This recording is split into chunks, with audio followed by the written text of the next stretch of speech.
Beberapa minggu berlalu setelah kelahiran anak mereka. Suasana rumah Pak Wiryo dan Sekar semakin damai. Bayu, putra sulung Pak Wiryo, kini rutin datang membawa buah tangan dan bercengkrama dengan adik tirinya yang baru lahir. Hubungan yang dulu renggang perlahan merekat kembali. Namun hidup selalu datang dengan ujian berikutnya. Suatu pagi, saat Sekar sedang menyuapi bayi mereka di halaman belakang, Pak Wirya terlihat duduk termenung di bangku kayu. Biasanya ia rajin menyiram bunga, tapi pagi itu ia hanya diam memandangi langit yang mulai mendung. Sekar menghampiri, meletakkan tangan di pundaknya. Pak Wiryo tersenyum lembut tapi tampak lelah. Sekar, kalau aku tak lama lagi, jangan berhenti tersenyum. Anak kita butuh ibu yang kuat, katanya pelan. Sekar tercekat. Jangan bicara begitu, Pak.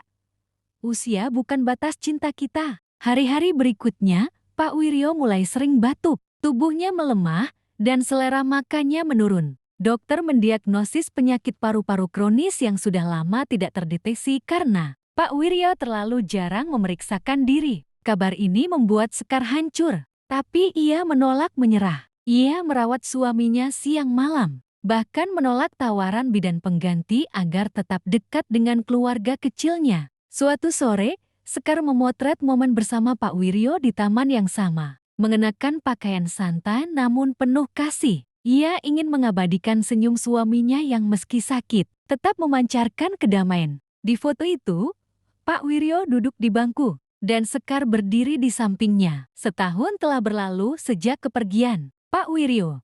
Sekar kini menjalani hidup sebagai ibu tunggal. Setiap pagi ia bangun lebih awal untuk menyiapkan sarapan, membersihkan taman, dan merawat anaknya yang kini mulai belajar berjalan. Rumah kayu itu tak lagi sunyi, karena suara tawa si kecil kini mengisi ruang-ruang yang dulu penuh keheningan. Meski sendiri, Sekar tak pernah merasa benar-benar kesepian. Warisan terbesar dari Pak Wiryo bukanlah sebidang tanah atau bangku tua, melainkan cinta yang mengakar dalam hidupnya dan anak mereka. Ia kerap mengajak anaknya duduk di taman, bercerita tentang kakek yang penuh kasih sayang dan bagaimana cinta bisa datang dari tempat dan waktu yang tak diduga. Namun, hidup tak berhenti menguji. Suatu hari, datanglah seorang pria ke desa Dika, seorang fotografer dokumenter dari kota yang ingin mengabadikan potret-potret keluarga di pedesaan. Ia tertarik pada cerita tentang wanita muda yang menikah dengan lelaki tua dan tetap tinggal.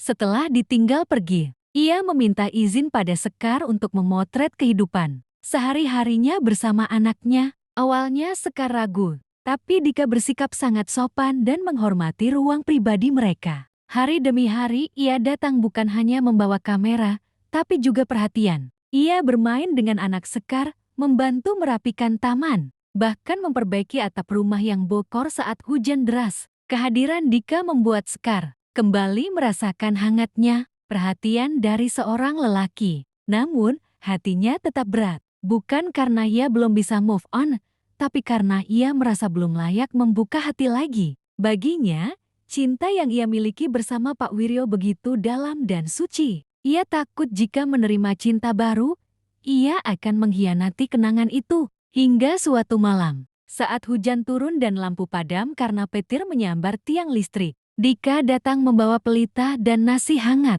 Mereka duduk di ruang tamu, hanya diterangi cahaya kecil dari api lampu minyak. Anak mereka tidur dalam gendongan. Sekar, ucap Dika pelan, aku tidak ingin menggantikan siapapun dalam hidupmu. Aku hanya ingin menjadi orang yang bisa berjalan bersamamu ke depan, tanpa menghapus masa lalumu. Kata-kata itu menusuk lembut di hati Sekar.